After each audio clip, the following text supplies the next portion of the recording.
welcome back. Another Home Tip Tuesday. Today we are going to talk about, if you're a buyer in the market, what the steps are and what it looks like to purchase a home so that you know what to expect. I'm going to talk about the first couple steps, and the first thing you want to do is definitely decide what your must-haves and nice-to-haves are. They're a little bit different because some things are like non-negotiable, and some things, you could live without, but it would be really nice to have. You also want to decide what area you want to live in. Get a search set up. If you have a realtor, I'm sure they have a site that you could get a search set up on there so that it's sending you home, so you kind of get an idea, you get a feel of what you are looking for. After that, you want to figure out if you need financing or if you're purchasing with cash. If you need financing, then you're going to want to talk to a mortgage broker.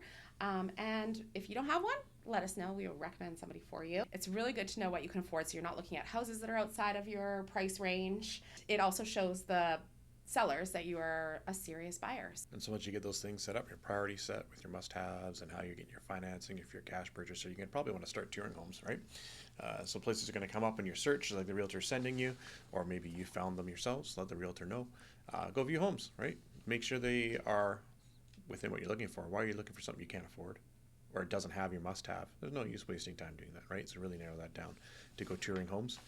Find something you like. Great. Next step, write an offer up. So when you write the offer up with your realtor, they should have a standardized contract. You customize it to your situation. It's going to have subjects in it, conditions to your offer going through to sale. If they offer, negotiate price, you come to an agreement, right, of price and terms. Then you have your period of due diligence. This will give you time to go through things like reading strata documents, title, checking on insurance, making sure your financing lines up if that's needed, or your funds have transferred over, or whatever that case is. A whole bunch of different subjects we have in line that could put to protect you. So up until that point, it hasn't really cost you money to write that offer. I talked about previous video, things like home inspections and things like that. Those are when you start putting money out of pocket. It means you're actually serious about buying this home. So after you go through that due diligence, it's time to poop or get off the pot. You got to give your deposit, right? So that's when your security deposit gets paid. That's you saying this is a firm deal. We are good. Book an appointment with a lawyer or notary.